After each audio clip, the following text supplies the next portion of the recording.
Greetings, folks. It's been a little while. I've been immersed in a lot of literature as of lately, and had mixed feelings about sharing this information. One, I feel that people that aren't doing their own studies could get in trouble with this information, and I want to err on the side of caution before I share this with you. I really want you to evaluate this for yourself and study. Doing things like this may warrant a visit from men in black suits wanting to know what exactly you know, and if you know, in fact, what you're doing. So I'm not advising anybody to run out and go do this, but I'm going to put out a pretty fair amount of information that I've acquired throughout the years that leads me to see the value in this information. I don't advocate that tomorrow you run out there because, well, Derrick did a Facebook Live and his information seems pretty accurate and I'm going to do it because, well, Derrick says so. Do not do that. Do not make that mistake. If you don't understand this information, do not fucking use this information. All right? So, here goes.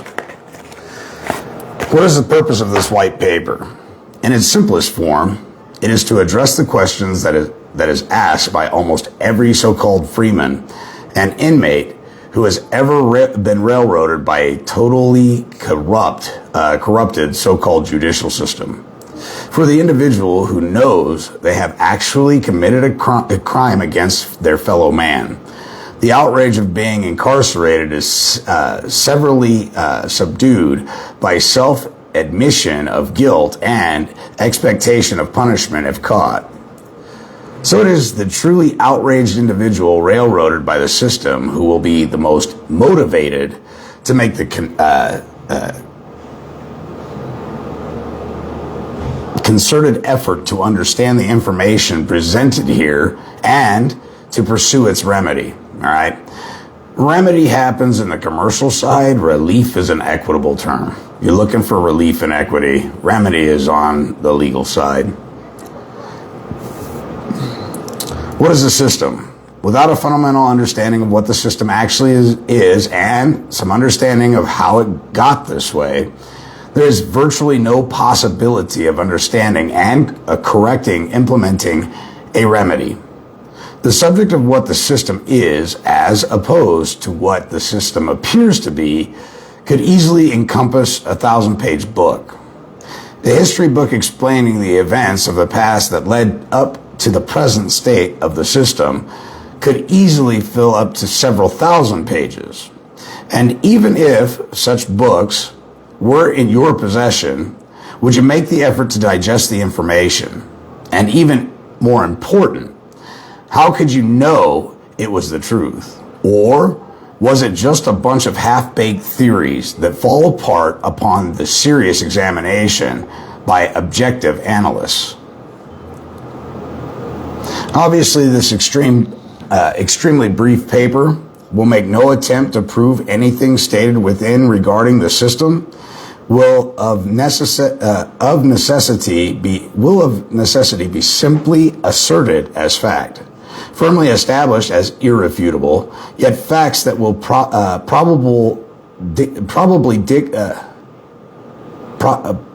probably contradict everything you thought you understood about the system.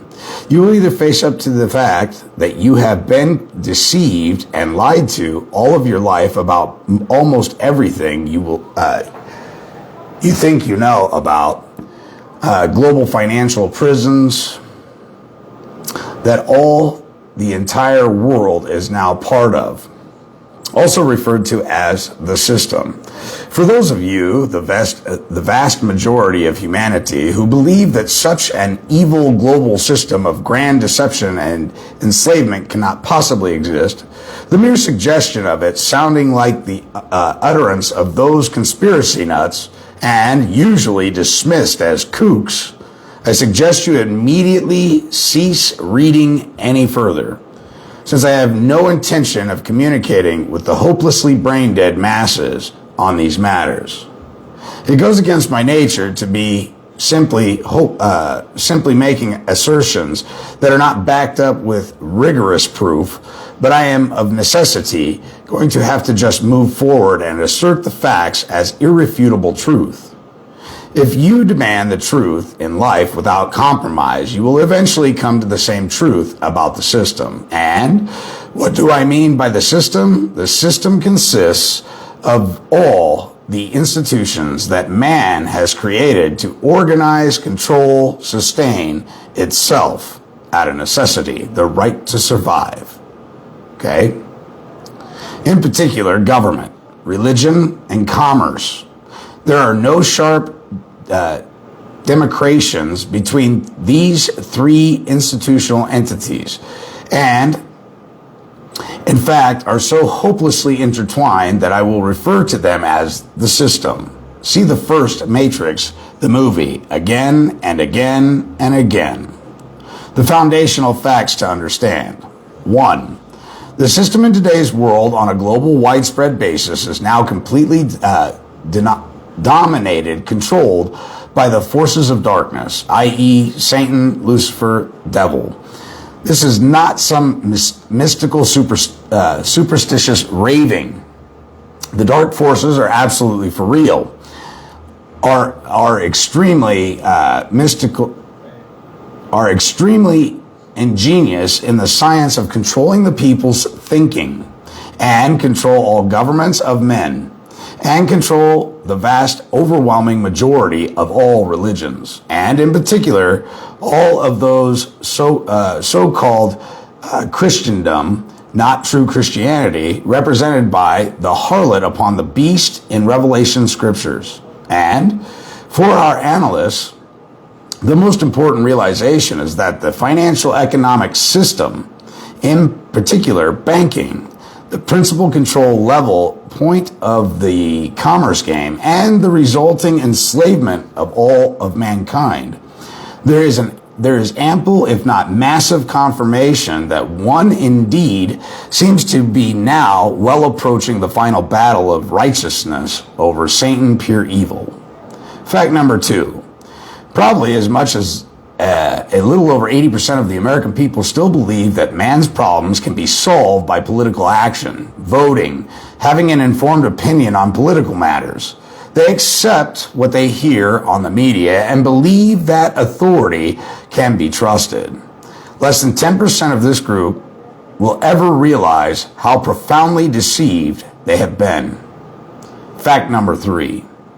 The world and all its resources, its most important being, the human slave resource, are in fact controlled by extremely wealthy and powerful families whose ingenious extortion strategies has become the foundation of the world's economy, global economy, economy slavery. Through the creation of fictional indebtedness by imposition of centralized banking to ultimately deprive the people of all property and freedom. Fact number 4. Secret societies such as the Illuminati, Luciferian, Freemasons, 33 level and above, and others are keepers of arcane knowledge, ancient knowledge, that guarantees the keeping of ordinary people in political, economic, and spiritual bondage. Major breakthroughs in the science, such as physics, medicine, engineering, etc., have long been consistently suppressed by these groups for purposes of maintaining plunder and control of the unthinking masses. Number 5.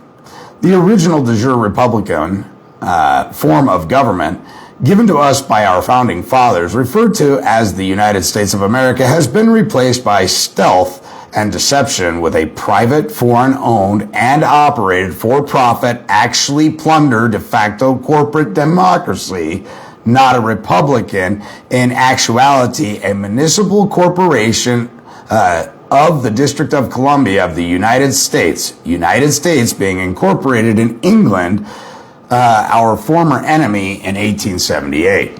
Now, when I decided to bring this literature forward to you guys, I've already read through it once, and I was sent a video earlier, and I put the link above this video. So it's important for you, if you stick around long enough to enjoy this, to go above and watch the video above this after.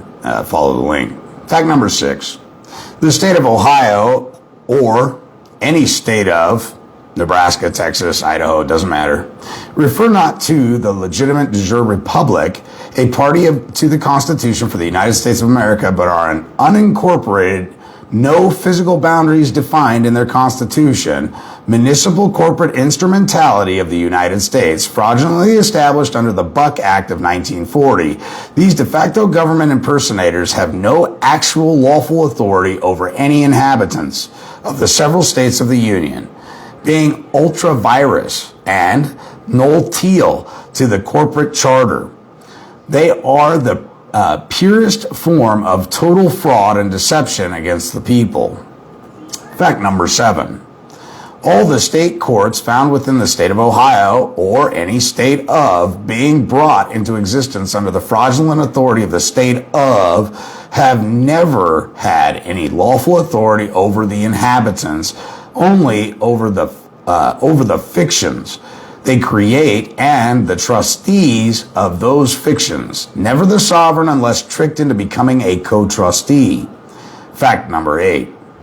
In order to overcome the total lack of lawful authority over inhabitants in their bogus courts, a fictional constructive trust, your name spelled in all capitalized letters, in fact, another federal instrumentality, is created under fraud to deceive the inhabitants into believing he is the subject to the private copyrighted statutory whims of the de facto corporate government impersonator.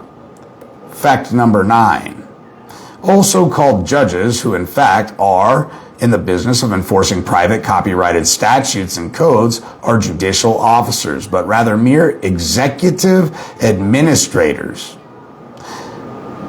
of a private for-profit plunder municipal corporation having absolutely no legal lawful authority over the sovereign inhabitants. Fact number 10. The United States and its instrumentalities, such as the state of, whatever state that you currently think you're in, created constructive trust named after inhabitants of the land, name spelled in all capital letters, in order to deceive the lawful inhabitants of his true identity and substantive rights, and fraudulently make the inhabitants liable for the debts and obligations of the United States and or its instrumentalities. Fact number 11, the United States and its instrumentalities, such as the state of, confusion, never recognized lawful inhabitants of the land and only recognized the fictitious creations of the United States and its other instrumentalities. Fact number 12. The United States District Court, as constituted in the several states, a party to the Constitution, are completely outlaw, illegitimate, constitutionally unauthorized private courts, impersonating a true Article 3 court, referred to as District Court of the United States, which no longer exists anywhere and cannot be elicited into existence by any known means. Fact number 13. The so-called Supreme Court of the United States is currently not functioning as an Article 3 constitutionally authorized court, but rather only as a high admiralty court. They consistently assert no comment when confronted with the simple question, are you the one Supreme Court described in Article 3 of the Constitution for the United States of America? Do you wonder why? Fact number 14.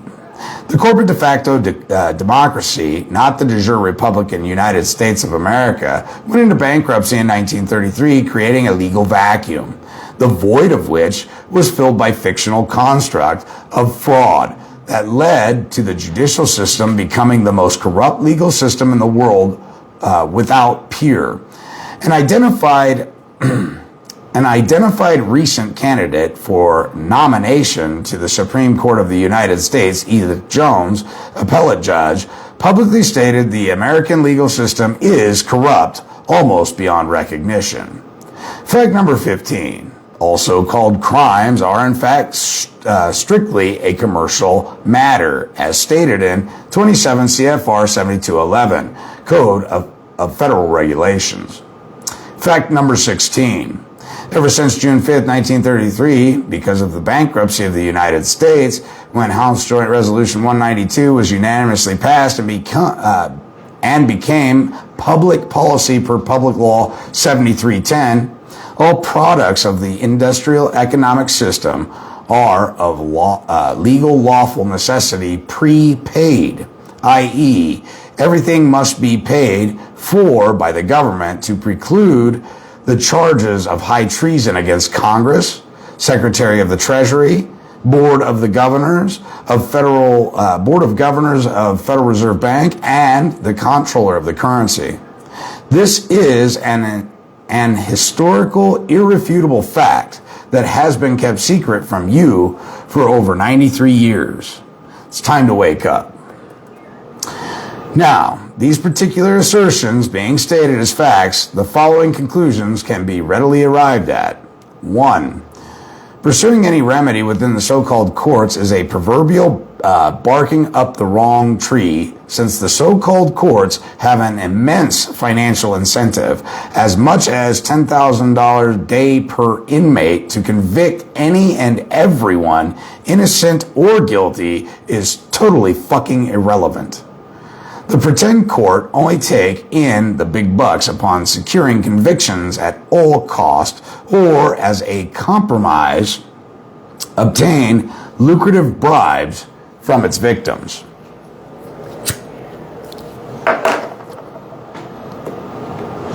When I tell you that 98% of court cases that are brought by a prosecuting attorney, the state prevails in, okay? I think that should tell you what the court system is. It's a human trafficking ring, all right? That's what it is. So when I say that 98% of the time the state wins the cases, that means all the defense attorneys out there, all of them, out of all the defense attorneys, there's only 2% that ever fucking prevail. 2% out of all the defense attorneys. Do you know how piss poor defense attorneys must be? Why the fuck would you hire an attorney knowing that 98% of the cases that ever get run through a fucking state court are guaranteed fucking convictions? Now do you see why I have a problem with fucking lawyers that want to act like they know shit and they big badass motherfuckers? 98% of the time the state brings allegations against you, your entity, they fucking prevail. So there ain't a defense attorney out there worth a sack of shit as far as I'm concerned. I don't know how any of them get fucking hired at $10,000 fucking retainers when the state wins 98 fucking percent of the time. You don't think they're involved? You don't think this is RICO, baby? You don't think this is organized motherfucking crime? Hold up. I got some more information for you. There exists virtually no men, women of integrity left anywhere in the so-called judicial system because potential whistleblowers are not tolerated. The exceptions are indeed far and few between, and those remaining few are virtually powerless to help. All right? Whistleblowers are highly frowned upon. They get Epsteined and they get Clintoned, all right? That's the standing joke for the 21st fucking century. You get Epsteined and you can get Clintoned. You pick your poison. You can hang from a fucking doorknob, from a tie, which is their classic MO, right? Let's just be fucking real. These are criminals, and they're dangerous. These people should be fucking euthanized. I'll go on. Hi FBI, hi CIA. Yeah. Follow all fucking day long. I hope you're taking notes. Start doing your fucking job. Let's go on. Much as the Chicago mobster Al Capone was virtually untouchable against the direct activities he engaged in, he was vulnerable indirectly through issues of taxation. Oh yeah. We're going to touch them where they don't like to be touched. Ooh, that feels funny. Don't do that. I'm going to show you. We're going to touch them where they don't like to be touched. But again, do your own fucking research before you do anything I'm about to speak of. I don't want to hear that you thought you knew what you were doing and you give me a phone call going, what do I do now? I'm in trouble. Because I am warning you. You will be tested about this information if you try to do this stuff. And there are people that have been put in prison for 30 years because they didn't know how to stand on their square. And they entered into a plea agreement and a deal. And then they got cast into a hole because they entered into a contract not understanding what they were doing. Number 4. The courts consisting of a clerk of the court, prosecutor, deputy prosecutor, pretend judge, and defense attorney are all profoundly vulnerable to the issues of tax delinquency against their person for the bonds, bills, true bill, being generated off the credit of its accused victims as products of statutes. A product of a statute is nothing different than, let us say, a product of an individual factory that builds automobiles. All right? All these products are indeed prepaid. Yet the people in their profound ignorance are expected to somehow pay for these things, even though after the U.S. bankruptcy, the people no longer could pay their debt at law since it was now legally impossible. No precious metals back the currency anymore after the confiscation of the gold by executive order. We forgot who the real sovereigns are. It is precisely this inability of the people to pay at law their debts that empowers them under Public Law 7310 to be able to exercise their exempt from paying, to achieve set-off, mutual cancellation of debt, for and all debts that the sovereign accepts. It is so important that I'm going to say it again. We forget who the real sovereigns are. It is precisely this inability of the people to pay at law their debts that empowers them under Public Law 7310 to be able to exercise their exempt from paying, to achieve set-off, mutual cancellation of debt, for and all debts that the sovereign accepts. Who carries the primary active degree of fault to make sure all debts are paid? Go read Title 18, subsection 8. Who is the CEO of that corporation? What is the office that's responsible for making sure that all those debts are paid, even though the CEO changes possibly every 4 to 8 years? What office does it attach to? Is it the office of the President of the United States that carries that primary active degree of fault to make sure all fucking debts are paid? Ooh. Think about that. Was it the office of the President of the United States that removed the gold in 1933? Who carries the primary active degree of fault? Is there not a maxim out there that says that he who provides the ends provides the means? I'll just plant that in your seed bank so you can think about it. We are all sovereign pursuant to the unanimous Declaration of Independence of the July 4, 1776. Now, wait a minute. You was sovereign way fucking before that. All right? Way before that.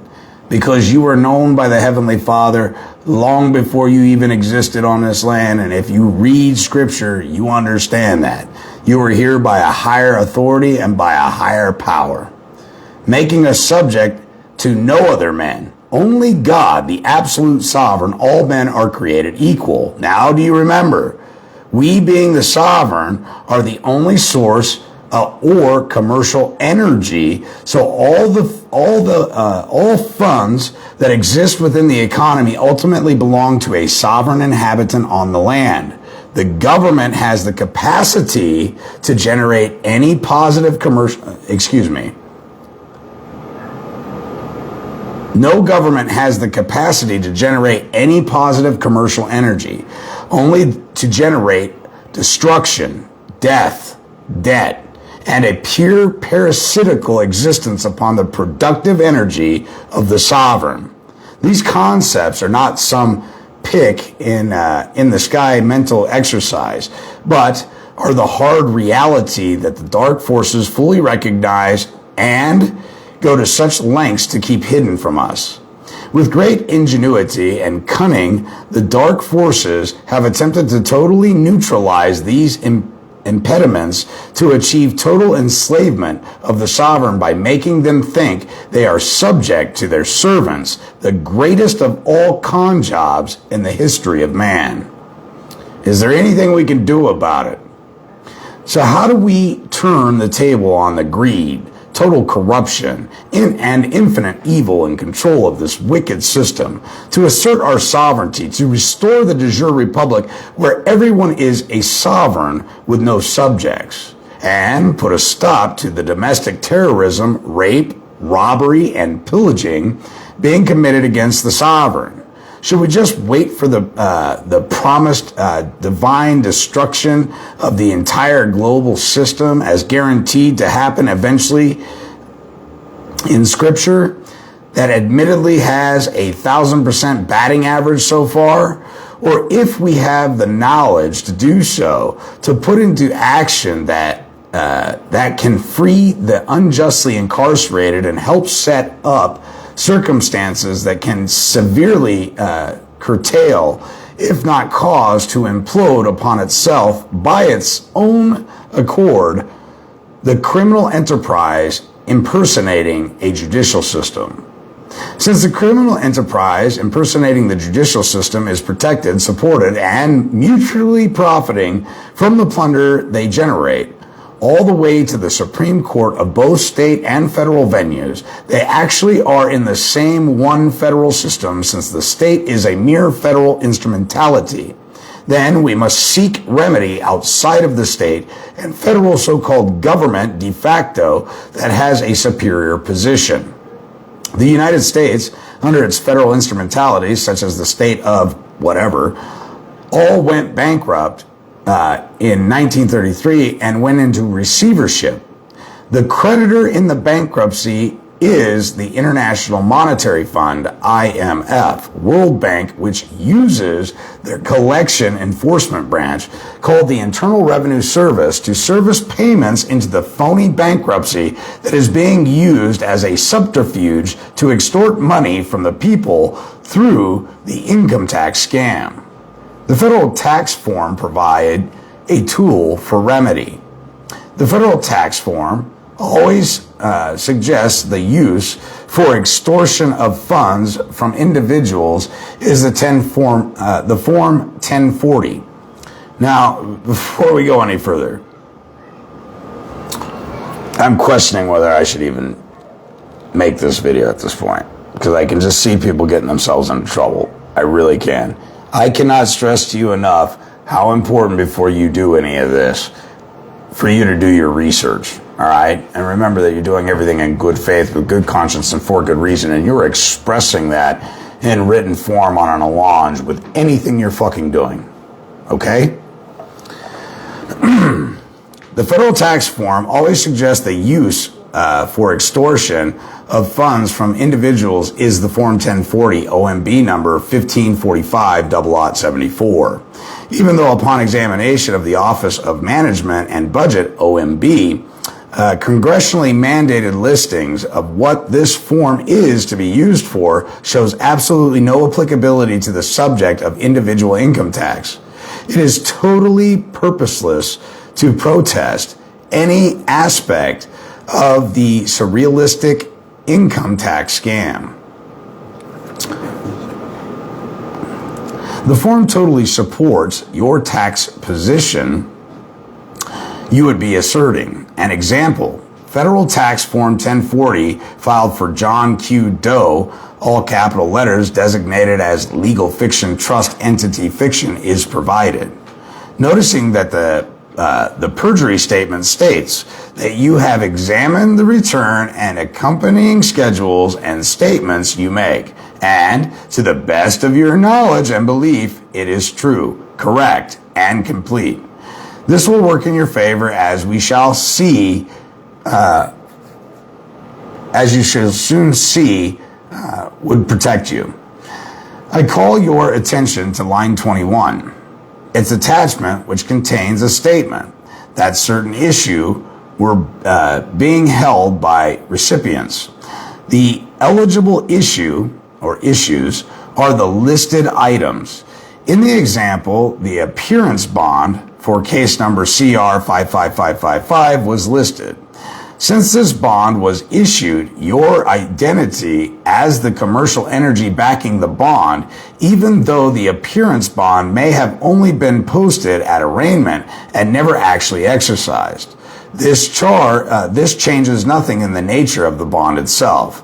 What is necessary to understand is that the bond is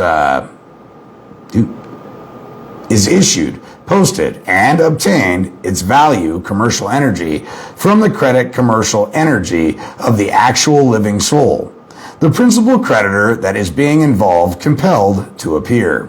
One may think the appearance bond is worthless document if not exercised to obtain release until trial, but in fact, it is a commercial instrument having commercial value. Remember, all crimes are commercial, equal to the assigned amount. The prison penal bonds. In fact, there also exist other bonds issued in a case which are so-called penal bonds, consisting of a series of 3 or 6 bonds, all having OMB numbers 9000/45. It is these bonds, not shown in the example, which are all created behind your back without your knowledge or permission, yet receive their commercial energy from the living soul, you. It is our understanding that these bonds are valued at $2 million per count, where the counts is the number of counts in the true bill indictment and or the counts of conviction. The first 3 bonds are the bid bond, SF-24, the performance bond, SF-25, and the payment bond, SF-25A. The next 3 bonds, which the same OMB number is 9000/45, are the Miller Act bonds. These typically are used in the federal court system. So it's SF-273, SF-274, and SF-275. Which may or may not apply to state cases as opposed to federal cases.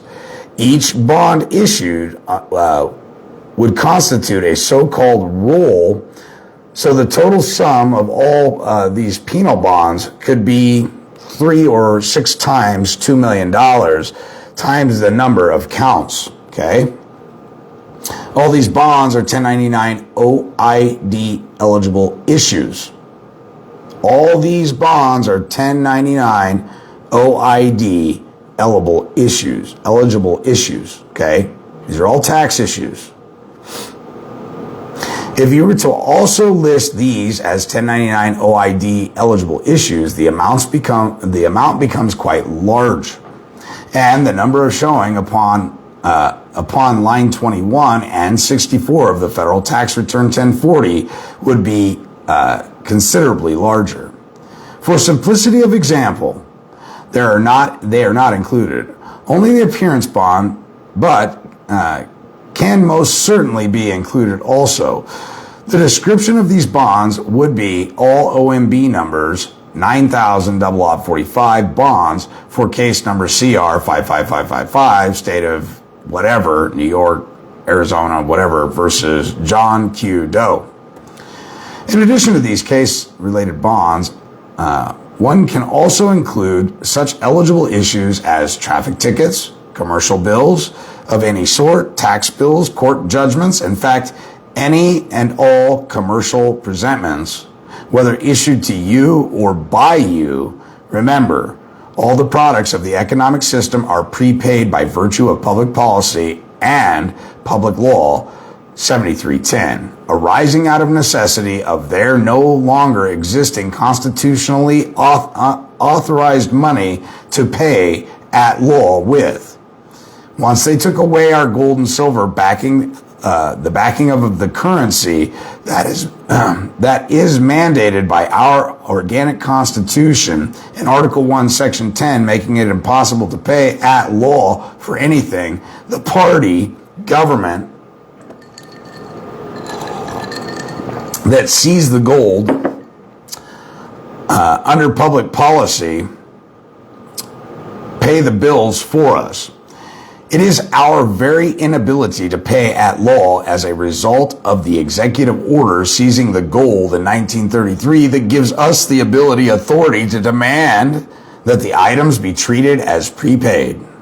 As hard as this might be to accept because of your brainwashing by the global economy prison you have lived in your entire life, public policy mandate by 7310 House Joint Resolution 192 is an irrefutable fact of life, and many thousands of people have known of this reality all along but kept the truth from you. The 1099 OID taxes the eligible issue back to source. The 1099 OID taxes the eligible issue back to the source. All these eligible issues can be indeed processed via a 1099 OID filing. In order to tax the issue back to the source, ultimately you, in order to tax the issue back to the source, ultimately you, all credit returns to its source. Okay? Every corporate entity is bankrupt. They're insolvent. They don't have anything. Where are they getting their credit from? You. You are the source of energy that they feed upon. Okay? And they owe you a performance, a duty. But if you never study, if you don't apply yourself, just fall back in line. Go back, swing a hammer, stay the course of being a U.S. citizen. God knows I love U.S. citizens. I fucking love them. They're what make the world go round. That's a fact. They do. Swing a hammer, a pitchfork, be a U.S. citizen all day long. But for those of you that are interested, you really have to understand this to stand upon it and learn how to write documents in your own word, not templates. Okay? Make your own documents and pay attention to who you're going to send these documents to. For settlement and closing of escrow in exchange without money. How are we paying taxes without money?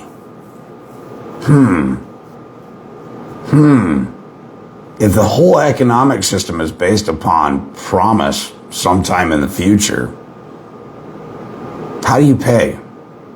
If there is no gold, and the only thing you have is Federal Reserve notes, or so you think the only thing you have is Federal Reserve notes, how do you pay? For settlement and closing of escrow in exchange with money, Treasury Direct, Social Security, the 1099 OID essentially allows the issuing party to volunteer. Taxes are volunteer. If you're going to come in as surety as a creditor to bail these fuckers out for their taxes, you're entitled to the lump sum on the back end, and not only that, Not only are you entitled to the annuities and the futures and the dividends and the derivatives and all that good jazz because you came in as the hero and paid them taxes, okay? Your credit is also returned to you, but not in the form of Federal Reserve notes. Federal Reserve notes and revenue are two different things. Tax credits and Federal Reserve notes are not the same thing. I can't tell you how many people get a hold of me saying, man, I can't wait.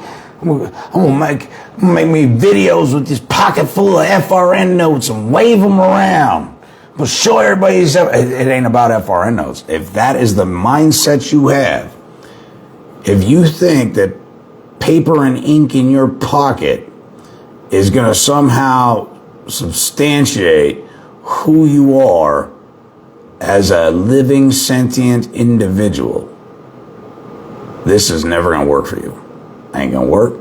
Ain't going to work. Ain't going to work. I just explained to you guys, everything is paid for. It's paid for. So what do you need a pocket full of paper in your pocket for? You don't. The pocket full of paper is a liability. It's a debt instrument that comes with a liability known as taxation. There's a difference between revenue and Federal Reserve notes. The 1099 OID essentially allows the issuing party to volunteer the issue or issues to be taxed. These issues were previously, in fact, delinquent, deferred taxes that had the appearance of being abandoned property, in that you never made any claim upon them. Upon identifying the eligible issues, we forced these funds to be set aside in essentially a demand deposit account or a disputed ownership fund, okay, as a federal withholding for recovery as a refund on the Form 1040 at line 64. The 1040 establishes the title to the eligible issue or issues. Okay? The issues are going to be the true bill due and owing, which has a tax attached to it. And the tax has not been paid yet because they've accessed your estate, and then instead of paying the taxes, they whisk it away and put it in a mutual fund. All right? But here's the kicker. If you willfully go in and volunteer to pay the taxes, if you willfully volunteer to pay them taxes, and you ain't even paying the taxes because that would make you a debtor. Because the one that's liable for the taxes is the debtor. How do we affirm that? How do we know that? So you can't, it's not just well enough to know this information. You have to know how to speak too. Because if you think you're paying the taxes, I got news for you. That would make you a debtor. Because the only ones that are liable to pay taxes are debtors. And the creditors merely volunteer their credits to these insolvent delinquent debtors so they can pay them taxes. So you can get back your securities, futures, annuities, dividends, derivatives. So you're the creditor. You've already funded everything. You gave them a signature on a promissory note. You're the creditor. All credit must return to its source. People have this misconception that it comes back in Federal Reserve notes. It's a wrong idea. You want to find your way to the private side, you got to leave the Federal Reserve world behind as far as FRN notes. They're instruments of debt. They carry great liability. And because you use them, you end up being a debtor. But if you're using revenue, you're not a debtor anymore. You're the creditor. Okay? The 1099 OID proves you're the creditor. Now, if you're paying attention, I am not telling you to fill out the 1099 OID because you don't know how to fill it out. It's not your obligation. It's theirs. It's their obligation to fill out the 1099 OID. So for all the fucking gurus out there getting ready to lead you to prison in 3 to 5 fucking years, telling you, oh, just randomly throw some numbers on the fucker and let it ride. Don't do that. They're not licensed by the licensor as a licensee to even fucking touch that paperwork. You can order them, and that's all good and gravy. There's a reason that you order them, because you're going to put these people on notice. You can give them an opportunity to fill out a 1099 OID, and you can even notify the IRS and tax court and let them know. I even took the liberty of ordering the motherfucking form for them, and they still didn't fill it out. They're evading taxes. They carry a tax liability, and I'm going to tell you right now what'll shake a judge and a prosecutor to their ever-living fucking core is becoming the corpus that sits in fucking jail. The corpse that sits in jail. Corpus delicti, the body of the crime, the corpse. Their corpse gets replaced for yours. You're no longer the surety because you volunteered to take care of them taxes. That's what that 1099 OID is. That's why you're compelling them to bring it forward with a full accounting. How deep in are you, JW? Oh, not for me. Cool.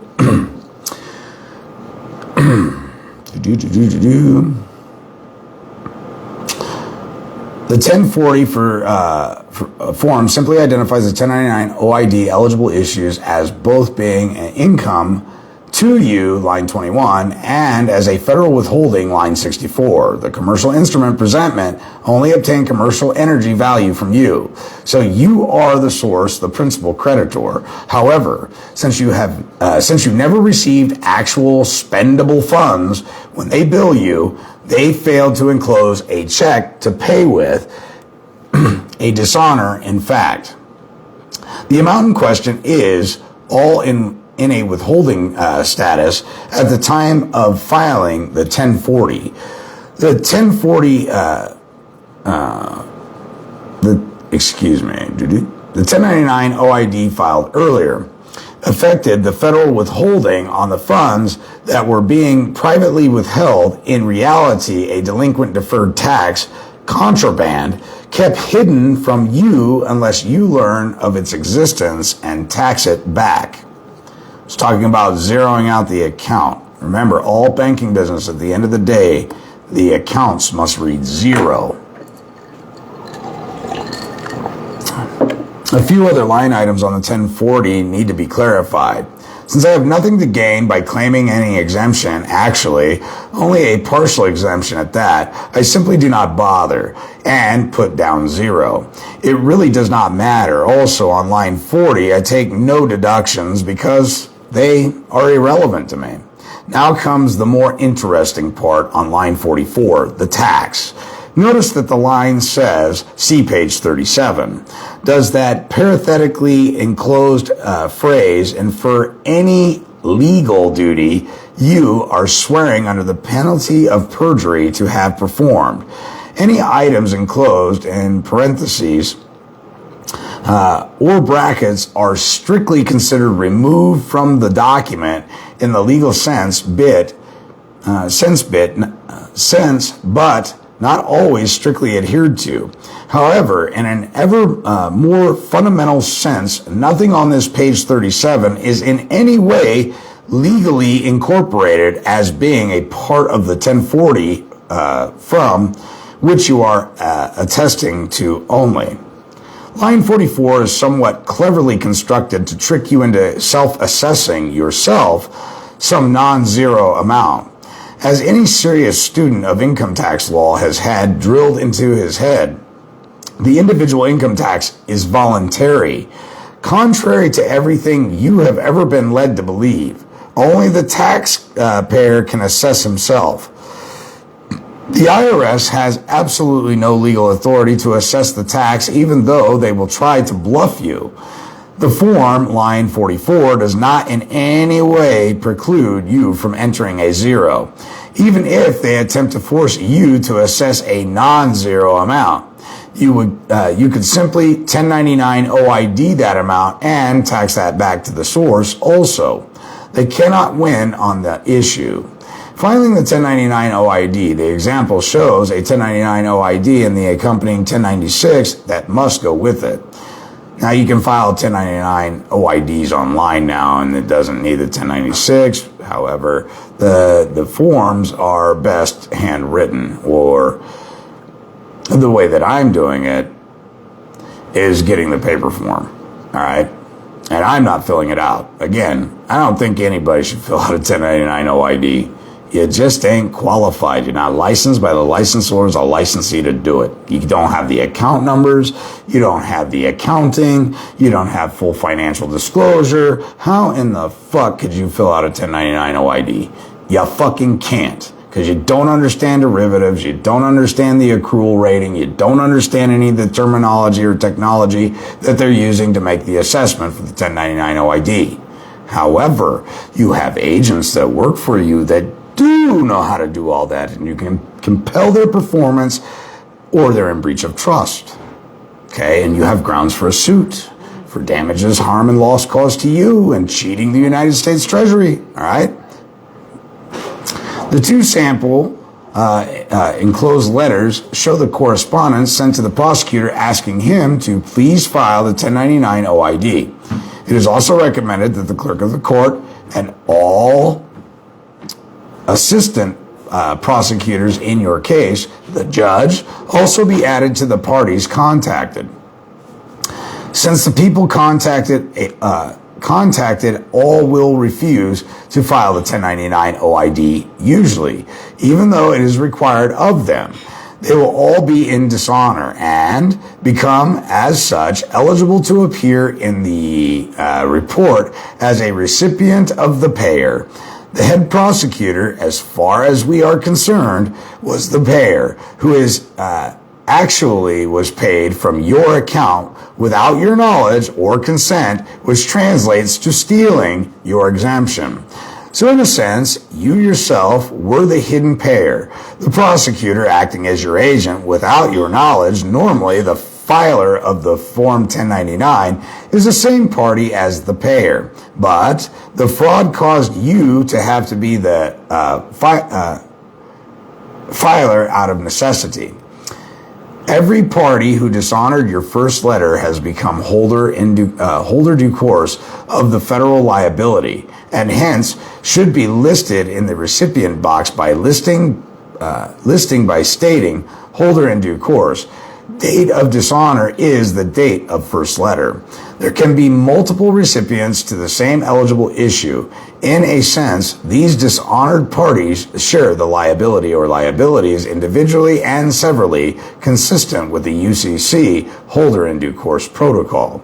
In those cases, you issue as the payer an International Bill of Exchange, IBO, or IBOE, or an International Promissory Note, IPN, the preferred instrument to use in conformance to the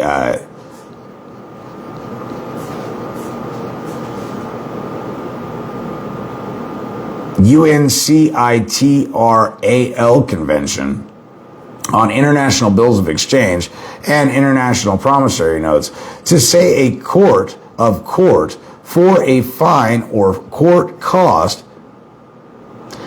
some typos in there, court cost, the recipient would be the clerk of court and the payer is you, instead of the agent of you, a so-called public servant. Any and everything issued that receives its commercial value from you via your exemption has as its source you. In other words, what is being articulated here is under Title 26, 2603, 2602, 2001, 2002, anybody in constructive possession of decedent state property is liable for the transfer taxes on a carryover basis and carries a primary active degree of fault and liability to ensure that they're being paid. If they refuse to pay it because they refuse to produce a 1099 OID to factor in the accrual rates of the securities that were generated and warehoused in a mutual fund for the next 30 to 45 years, it'll be pumping out dividends and derivatives and futures, okay, annuities, they're engaged in tax evasion. All right? Simply put, it's called tax evasion. And we know if Al Capone didn't get away with it, ain't nobody getting away with it. All right? It's the only thing. Now, the IRS, a lot of people have this misconception that the IRS is part of the United States. The IRS is a completely separate entity from the United States. And they are charged with the duty of balancing the books, and we are supposed to be helping them zero balance these accounts. And it's not that you do it for free, it just don't come back to you the way that you think it does. You got this misconception of money being paper. Many of you have probably heard of electronic fund transfers, but you really don't comprehend what an electronic transfer is. Okay? An electronic fund transfer is a non-taxable event because it's not U.S. dollars that are being sent to you. All right? It's this beautiful thing called revenue. Everybody thinks revenue equals profits. Revenue is just another financial accounting term that you should probably become familiar with in short order. In conclusion, this paper is highly condensed out of the necessity explanation of what you can do and who you really are. If you are operating with this described procedure, you are in complete conformance to the letter and intent of the law. The system may choose to attempt to intimidate you into not laying claim to what is rightfully yours. Do you understand it well enough to be the belligerent claimant?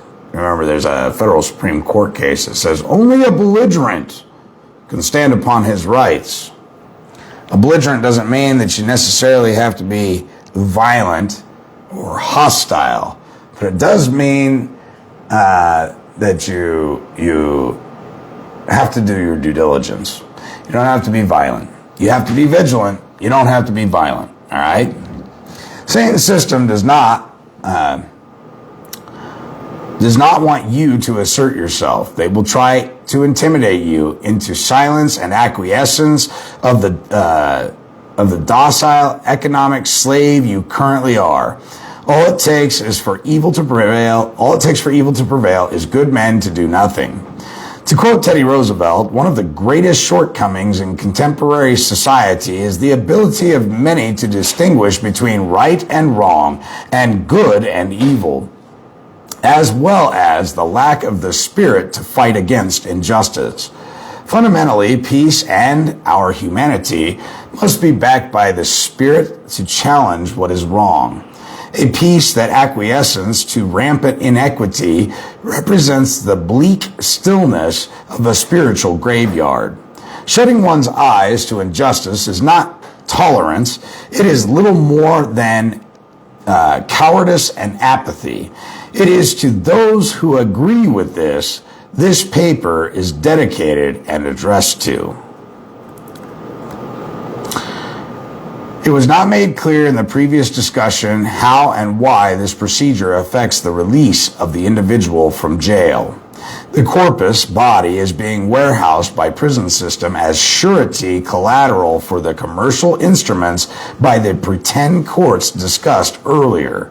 The Criminal RICO, Racketeering Influenced and Corrupt Organizations Act, and Enterprise uses your exemption to provide the commercial energy to give it value. When these commercial instruments, eligible issues, are taxed back to source by the sovereign, who in fact is the ultimate source, the accused has now successfully closed escrow on the Treasury Direct, your Social Security number. So no surety can now be maintained on the instrument also. Since the escrow is closed, the means of stealing from one's exemption is closed off. One needs an open escrow to scam the account. Therefore, they can no longer pay for any of your warehousing, and if they cannot produce the funds, someone in the system will have to become the scapegoat and go to prison, effectively replacing you. All right? You're going to close the escrow. You're going to take care of them taxes. You're going to make sure that when the trust, because it's a trust, what happens, ladies and gentlemen, what I've been preaching about for years and years and years now,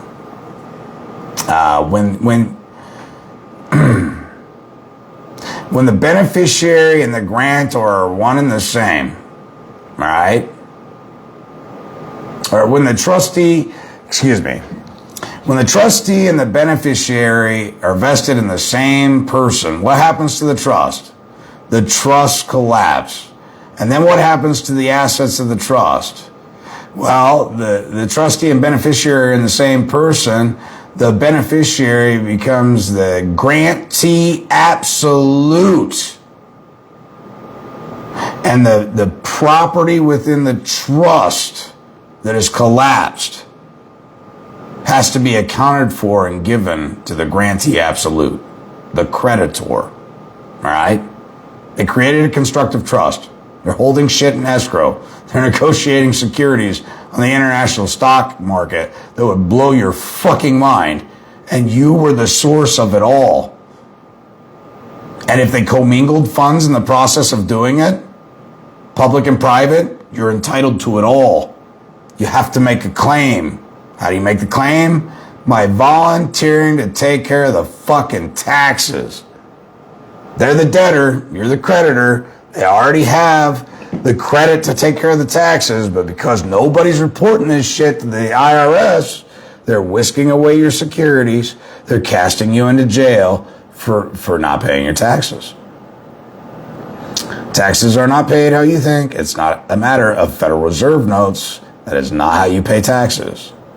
Also, as some have correctly guessed, this method can be used to eliminate mortgages, car loans, and credit card balances, since all these contracts are all totally fraudulent. The so-called lender never lent you any money. They have nothing at risk. They simply stole the funds from the alleged loan from your exemption.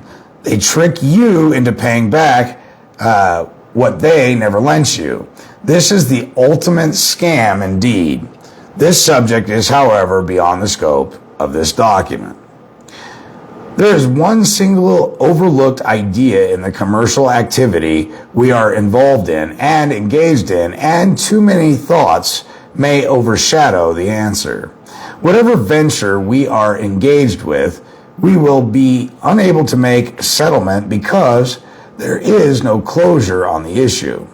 The reason is there is no return to the source. That return cannot be made by dollars because dollars are measured in whole numbers. The return to the source cannot be made in Federal Reserve notes, United States dollars, okay? Cannot be made that way. So get that shit out of your head, because that's not how you get access to your exemption and to your estate. You're not using dollars. You're not using Federal Reserve notes, because it cannot be returned that way. Because the dollars are measured in whole numbers. A return to source must be made electronically, so therefore the units of measure must be in the source, must be made electronically. So therefore the units of the measure must be international units of revenue. International units of revenue, not dollars. Revenue. We're revenuing the revenue. You should not attempt to purchase something that is in the wrong venue. You need to be in the revenue, the revenue, and since we identify the international unit as revenue, that is what must be used to pay a bill. The only way we have found to obtain revenue to do this is to have your tax preparer file Federal Tax Form 1099 OID. Now, not you fill it out. Anybody that's out there telling you to fill out a 1099 OID is taking you down the wrong course. they're not licensed by the licensor as a licensee, and they're not insured. Take it to a filer, H&R Block maybe, J&H tax form preparation, okay? And have them do it. They're insured if they make a mistake. They don't go to jail for making a mistake, okay? And they're licensed by the licensor as a licensee to do it. And they're going to do it for you. Take all the hard work out of it. I've always said, you don't have to do any of that shit. There are people and servants in place that are already happy to help you and are compensated very handsomely to do it. It's just a matter of knowing what the fuck to tell them. And yes, although a big Ponzi scheme, as you start to become learned, you will really start to like this system. I guarantee you will. Because it is all taken care of. And so you can resent it and go, I'm not going to learn it. I'm not going to focus on this. Or you can get a little closer to God and what he granted to us, which is the land of milk and honey on this earth, which is why he gave his only begotten son. And if you don't think this is biblical, just stop watching this right now, because I ain't got nothing to teach you and I ain't got nothing to fucking show you. I promise you that. If you don't think this is biblical, if you don't think this is spiritual, you're wasting your time on here. Just turn this shit off and walk the fuck away, because you're the type of individual that will end up in jail. Don't even try this if you're not connected spiritually and understand how this diabolical system actually works. You need to be in the revenue. And since we identify the international unit as revenue, that is what we must be used to pay the bill. That is what we must use to pay the bills.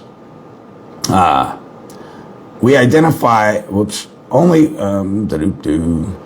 only way we have found to obtain revenue to do this is to have your tax preparer file the federal tax form 1099 OID on the issue and ask him to give you an advance on the tax refund. Okay? It's an advance on the tax refund. The tax refund comes from the source, as that is where the 1099 report return to source. You must report to the source. You must remember that the revenue travels in electronic circuits in return to the source. Dollars are not eligible units to travel electronically, as they are measured in whole numbers. Dollars go wire transfer, which originates with a debt instrument. Okay? It's oriented with a debt instrument. So dollars cannot be transferred electronically. So dollars are never sent through an electronic fund transfer. Okay? Dollars are never, ever transferred through an EFT, which stands for electronic fund transfer. However, dollars can be wired. All right? Dollars carry liability, and the people holding them carry that liability to make sure the taxes are paid for carrying that debt and using that debt. Maybe I can simplify my comments by saving you might take your bills to, say, H&R Block and ask them to file the federal tax form 1099 OID on your issue and give you the advance on the tax refund. H&R Block will get the tax refund based on the discount to maturity. Thus, your advance will come in tax-paid dollars. A closed escrow no longer open to the public. It is these open escrows where criminal charges are taken from the assumed when escrow closes.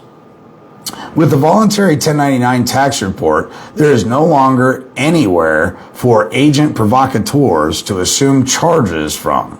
All the actions against us come from open escrows. So after filing federal tax form 1099 OID on the issue, the tax is returned to the source and escrow closes. I don't believe that a case can be maintained against one if the 1099 is filed and the escrow is closed, because that tax is now paid. There is no debt. So the escrow is still open, and that is where the assumed charges come from. The guilty, not guilty issue is applicable, but only in tax deferral, as that is where they assume their charges are from. Open escrow, but when we get the tax preparer to file the 1099 OID on the particular issue in question, the dollar becomes revenue. The dollar becomes revenue, a tax, by the voluntary confession and return to source. Treasury Direct, your Social Security number, okay?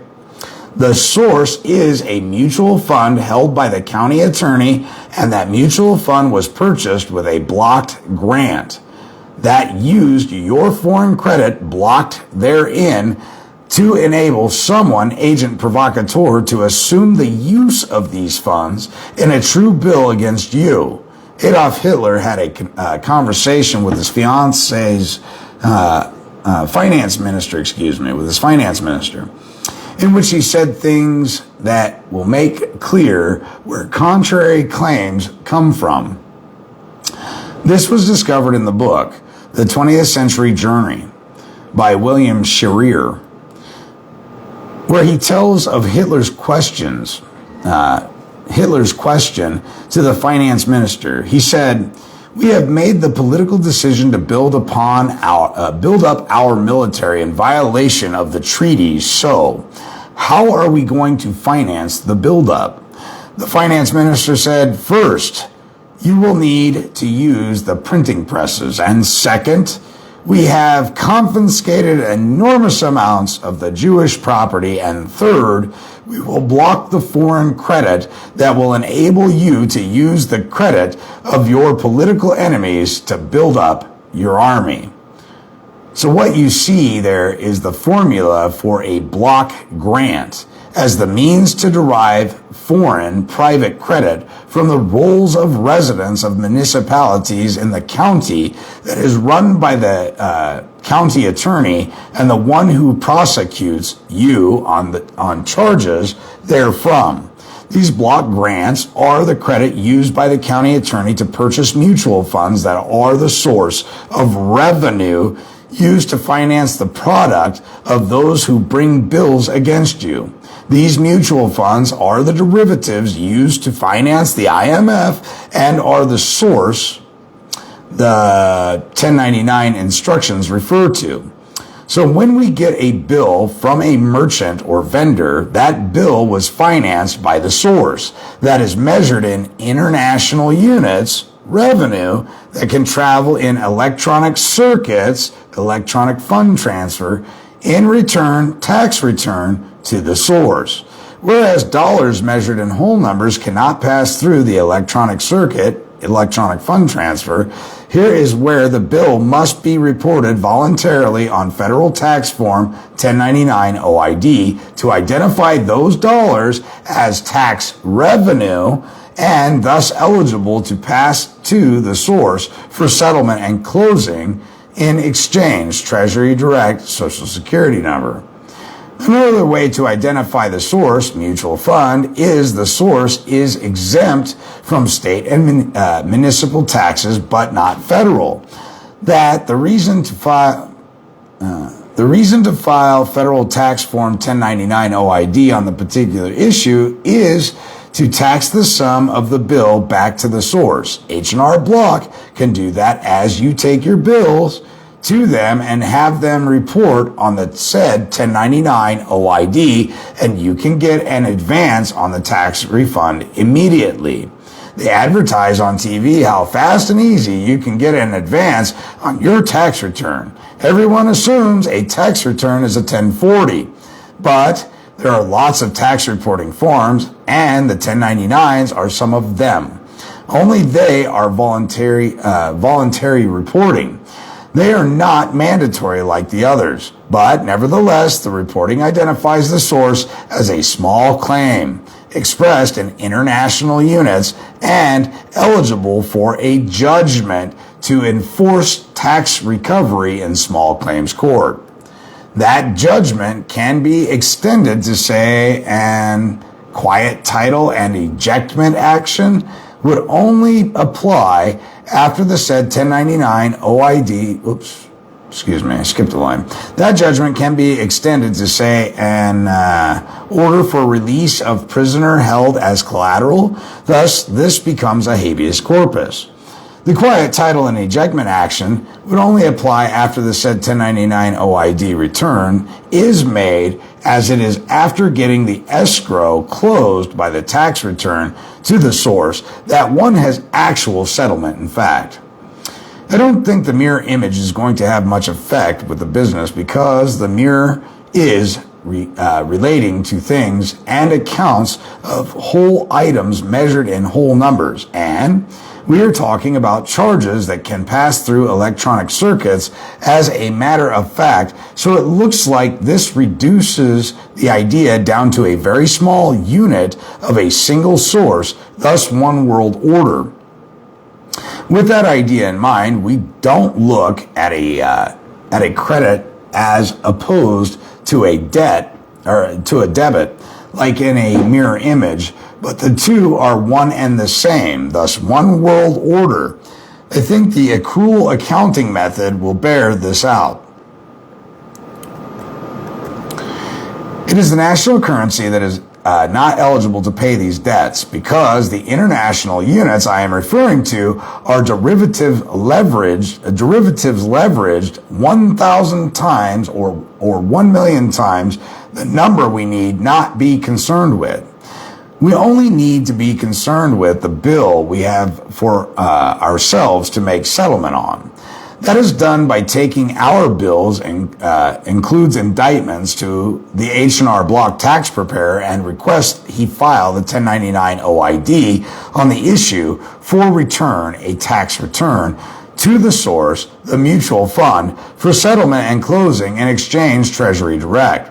Then, after filing the said 1099 OID, ask for your advance on the tax refund. You will be paid the discount to maturity, and H&R Block will get your tax refund to balance their books. Something else should be said here about national currency. These are issues from our national Federal Reserve and are not international currency. The international currency, IMF, derives from municipal reserves, mutual funds that are obtained by the county attorney, like I mentioned earlier, and are a small claim by virtue of the international unit of measure used to account the sum of a bill. Thus, a small claim court is an international court. When admitting to be a debtor in possession is to admit to a tax liability because the debt has not been paid. One must request the 1099 OID be filed on the issue to settle the tax liability. There must be a return to source for settlement and closing. So it is in the National Reserve that created national currency. It is municipal reserves that create international currency, IMF. These each have a different value and different character to their nature. Thus, the national currency dollars cannot pass through electronic fund transfer circuits like international units of revenue does. It's like speaking a foreign language one to another.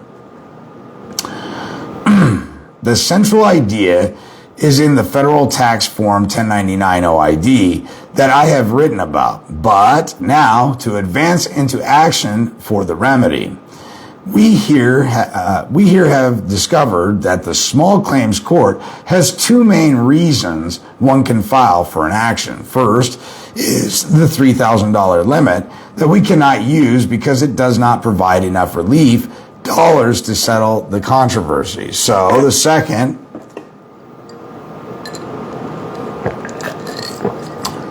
jurisdiction it provides for one to sue for tax recovery. Now, we are getting somewhere. This small claim action enables us to obtain enforcement of the federal tax form 1099 OID issue. Because that filing is voluntary and it defines the small claim issue, because that filing is voluntary. Because that filing is voluntary and it defines the small claim issue as a tax requested to return to source, so that is eligible in the small claim court to sue for tax recovery defined in the federal tax form 1099 OID request to file and return the issue to source. Now, when the request for the federal tax form 1099 OID is refused, dishonored, you can file the small claim on small claim court, with dishonored contract being a contempt of court, whereby you send the sheriff to purge the contempt by obtaining their check for the amount of the tax recovery sought, and release your possession of all the property in controversy, or arrest and take the offender into custody and held until he pays. Now, here's where everyone fails in their thinking, because how does one queue for, say, 200,000 in small claim, how does one sue, how does one sue for, say, 200,000 in small claim when the dollar amount appears to exceed the $3,000 small claim court limit? Here's why. The U.S. dollar amount is the venue and is a delinquent tax issue in a deferred debt somewhere. So, what you are pursuing is a tax recovery that is expressed in international units of revenue, thus a new venue, a separate and distinct jurisdiction in the small claims court. Awesome, huh? Thus a new venue or revenue. Accrual accounting brings it back to zero, balancing the books. The reason this is because the tax recovery revenue is in negative numbers, less than one whole number, and qualifies as a small claim, whereas the claim in dollars are assumed to be in whole numbers. Therefore, you can see the difference between delinquent tax dollars and delinquent tax recovery revenue. The revenue is the small claim, exempt, and the dollars are delinquent tax deferrals in debt instruments held by someone, probably by the county attorney. Statutes at large, not a small claim. Once the issue is returned to source, that amount is eligible to be paid in dollars, tax paid dollars, prepaid. So the property and the dollars must be released to you as a matter of public policy, and it contains the real amount of damages one would otherwise have sustained and expressed in dollars. So, with that in mind, I think it is a good idea to name the county attorney along with the SBA or bank or banks or whoever had an active role in taking the property in question. Probably those who are paying the delinquent dollars and alleged taxes that are not yet returned to source. Thus, they are delinquent taxes eligible for tax recovery actions as a small claim as said above. So I hope you can see the full scope of the action to take for your remedy. When you fully absorb the meaning of all of this, you should begin to realize why there is no remedy in any court most of us have observed these last years. The basic reason is because everyone has expressed their claims in whole dollars, whether dealing with government, corporations, or agencies, and since those are all offerings of revenue, they are dealing in international units of revenue, not dollars. We have simply not been speaking the same language, and everyone goes down in defeat as a result. Also, a basic flaw with everyone is that the claim must be confessed, volunteered, 1099 OID, and not protested. Because the protest causes a barrier to the tax recovery as a dishonor, and our accuser uses the dishonor as their revenue in a tax deferral until we are able to obtain the small claim judgment to compel them to return a tax return, the issue to the source. Then too, you will not want to refer to your small claim in any plural reference. The small claims court, using the plural reference, is the public claim of the collective and multiple claims of dollars that need a broker to break them apart for you, and there are no private individuals identified, as the filing of 1099 OID is not mandatory. Thus, it is an individual single private claim. So, that claim is singular, a small claim. Even though there may be numerous public entries into the account, so keep your reference to your claim a small claim. In small claims court, it is thus an identifiable tax charge when the request for federal tax form 1099 OID is requested on the issue to return to the source. Thus, we have a voluntary tax to report, income tax, etc. The voluntary request for the tax report marks the item as a private account exempt from lien or levy. Income tax is voluntary and not mandatory. It is drawn in by magnetic energy charge, thus a withdrawal being the method of taking into account attraction. In a letter I had sent, I had made a request for the federal tax form 1099 OID that went to the county attorney, E.T. All, and it includes a request to return release all of my property subsequent to this issue. That includes my body. That is the acceptance and return of their offer of the bond amount that was set on me in court. So, his dishonor of that request is the cause for my small claim for tax recovery in small claims court. The dishonor is a Treasury bill in this respect, eligible for commodity market exchange. So we can see in all of this that the source of issue is the taxpayer and the tax recovery, or tax return and the tax collector. Or a tax return is the tax collector. So, we or our straw man are both payer and collector, but we have this accomplished by our employees, IRS, corporate agencies, etc.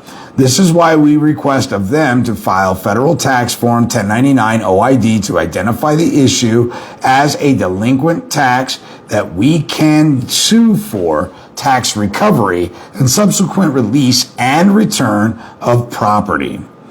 With that, I think you have enough information to start an action for recovery of your property and the revenue to operate it. Maybe we are looking at a new frontier and new settlements on that frontier. It can be seen from the chart that gold increases from the grantor to the Federal Reserve.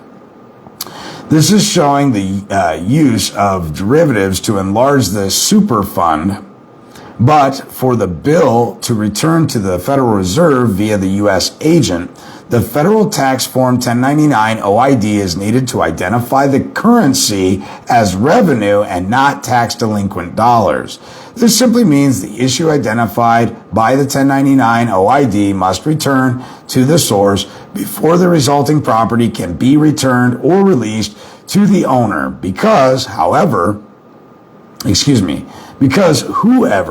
is the agent who received the return to the source must pay the amount to the owner at owner's request to balance his books. So, it is the issue returning to source that brings the charge to neutral, zero, whereby the amount paid out to the owner is tax-paid dollars, prepaid, and debts are gone from the account.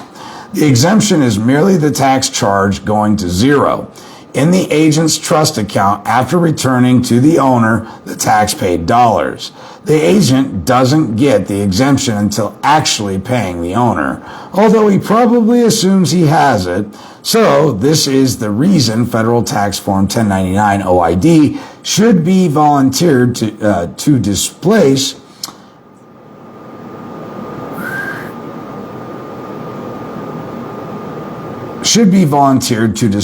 the assumptions with a fact. Okay, the request for your agent to file Federal Tax Form 1099 OID on the particular issue identifies the agent as a tax protester if he fails to do as you ask.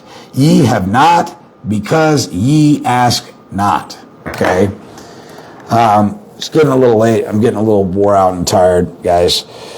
And there's some typos throughout this that make it really, really hard to read. And piecemeal it together. Anyway, I think I pretty much laid out the gist for you here. They're your agents and agency. They're negotiating instruments, securities, bonds, using your line of credit behind your back. And they're getting away with it because people aren't taking the time to read about the system and what it is. The land of milk and honey does exist.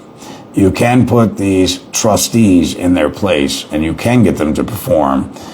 And understanding the tax code. Everybody goes, Derrick, why do you read codes? Why do you read all that shit? You say so often that it's not important. It isn't, it isn't. It's important to understand what they're bound by so you can enforce it. After all, you are the enforcer of the law, are you not? You see something that's a wrong afoot, do you have an obligation to correct it? Yes, you do. Especially if it's a moral obligation. You see somebody trying to abduct a boy or a girl from the side of the road, you have an obligation to put your foot up somebody's ass. The question is, when the call arises, will you stand up and do it? This is not an easy fight, ladies and gentlemen. It's really not even a fight. It's about conviction. Are you going to stand with conviction and understanding the knowledge and technology that is being shown to you here? Do you have the cojones it takes to ask a simple fucking question? Go ahead and prepare that 1099 OID. And Frank, give me a fucking call when it's done. How about that? How about them apples? Oh, you don't want to do it? Frank, that's exactly what the 13909 is for, the 4506A, and the 211 form. So I appreciate your noncompliance. I'm sure the IRS will be more than happy to hear that you're unwilling as an agent and agency who absolutely is bound by the IRC because your bar association entered into contract with the Internal Revenue Service. So I'm sure they will just be absolutely fucking elated to hear that you're unwilling to fill out the 1099 OID and do a full accounting, dickhead. See how that works? I have grounds to come into the small claims court and make my claim for their failed performance, their breach of trust, okay? And when you're doing this, you're actually helping the Treasury. You're actually bringing down the national debt. The problem is with the whole numbers we have had in the dollars that the House Joint Resolution 192 chart shows as expansions of gold increase, but the increase that occurs or seems to occur because of so many more dollars to represent a particular property item, even though there are more dollars representing the value of a particular property, the property is still the same and has not increased like the dollars seem to have increased. So the problem is to realize that there are two different values put on a dollar. As one is a US dollar expressed in whole number and the other is revenue expressed in international units of revenue, leveraged by brokers and attorneys by derivatives attaching a municipal tax account and increasing the debt by triple aught, 3 zeros, adding 3 zeros to multiply the revenue into international units of revenue. Thus, there is an illusion of inflation and expansion of the property value, when actuality, what happens is the account goes inverse and the numbers, being negative, go forever small. Thus, the small claim is a small claim court. It seems we must go from our old values of whole dollars into the new values of revenue. As the increased numbers identify the property that was represented by lesser dollars of earlier or prior issue, thus priority. So here we find the reason for voluntary reporting of a tax to charge a return to source. Thus, the tax is charged to close the circuit where there was no charge before. Because it was assumed and thereby no charge, it was trumped up to accuse the victim with an assumed probable cause that forces the accused victim to voluntarily accept, charge a tax return as a matter of fact to displace the assumed charges, which is no charge that continues as a tax deferred debt until a tax charge in fact returns the issue to the source. Thus, the reason to ask for federal tax form 1099 OID be filed on the issue. The request identifies the particular issue as a delinquent tax, which changes to whole numbers of value to international units of revenue, which the prior dollar have been multiplied by 1,000. As a mill levy to increase revenues in the international community. It is a voluntary request for the federal tax form 1099 OID that identifies the energy charged in the property to enable an identification of private property to be made. Without that request, voluntarily, the particular issue in question is assumed to be public property and the prior debt continues on in a tax deferral of some sort, gathering interest, increasing the national domestic debt.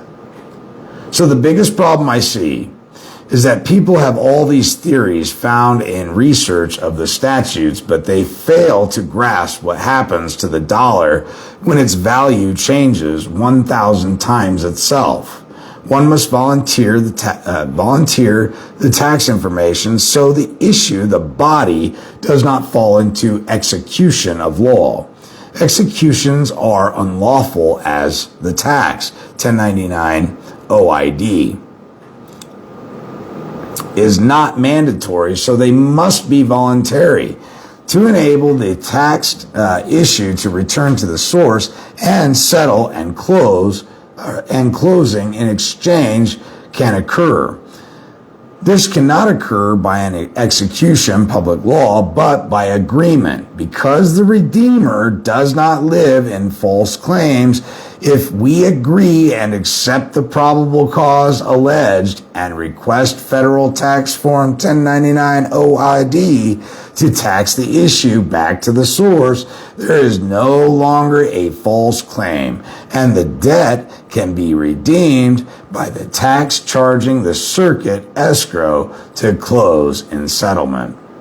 Let's say a debt from a mortgage is the issue. The mortgage, $1,000. Mortgage is sold to new owner who multiplies it by 1,000.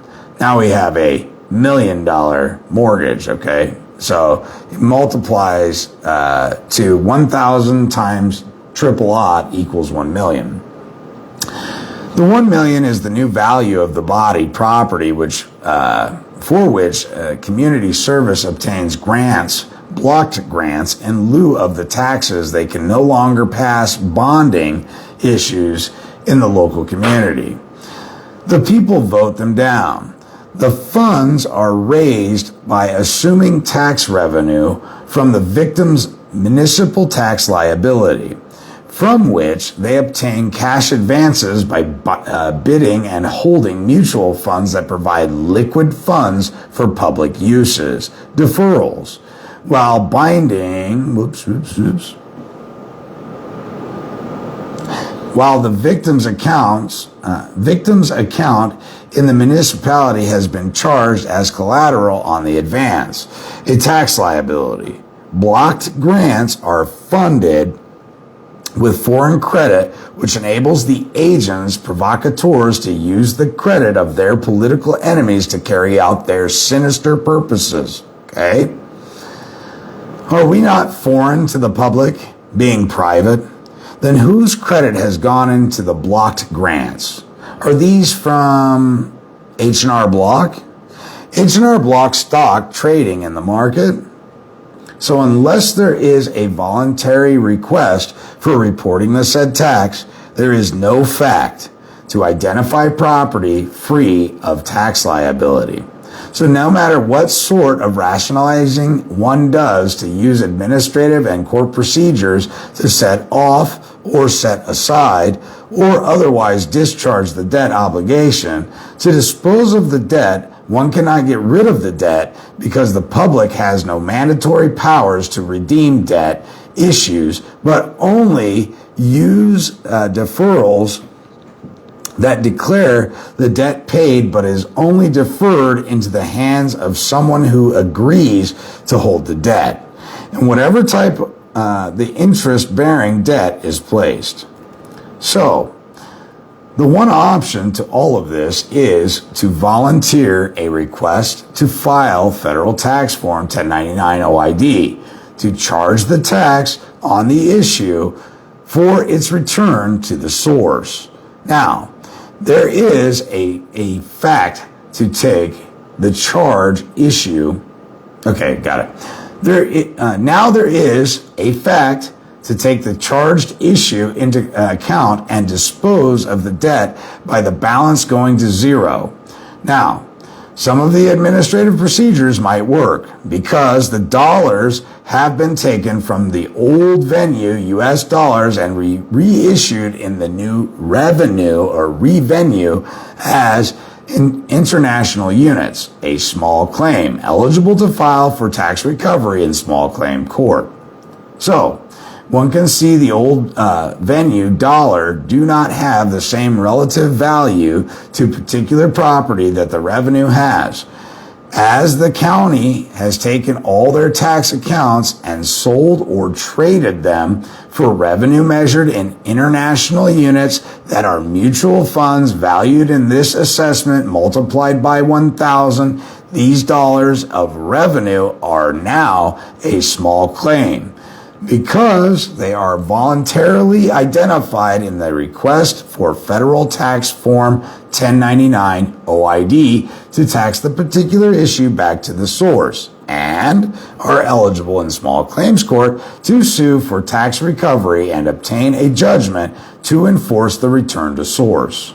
You can't stress this enough, that it takes the individual effort to request Federal Tax Form 1099 OID to be filed on the issue to make it a small claim. Any other effect leaves the dollars in the account delinquent because they do not have the means to become a small claim until the principal accused requests the tax be reported and taken into the new venue called revenue. After this occurs, then the dollars can be sought in small claims court. After this occurs, then the dollars can be sought in small claims court in a tax recovery action. But without the request for the tax report 1099 OID, the dollars are delinquent and contraband because they have not been identified as tax revenue and they are not eligible as a small claim to enforce recovery. They must go to the source, dollar for dollar, to fulfill House Joint Resolution 192, Public Law 7310, 1248, Stat 48, as a matter of public policy. And when that happens, the property expressed by that debt becomes free of debt. The foregoing explanation might not be perfect in its identification of the subject relative matters, but it should improve your outlook on the problem. When we come back, we'll get back to more thoughts on the 1099 OID.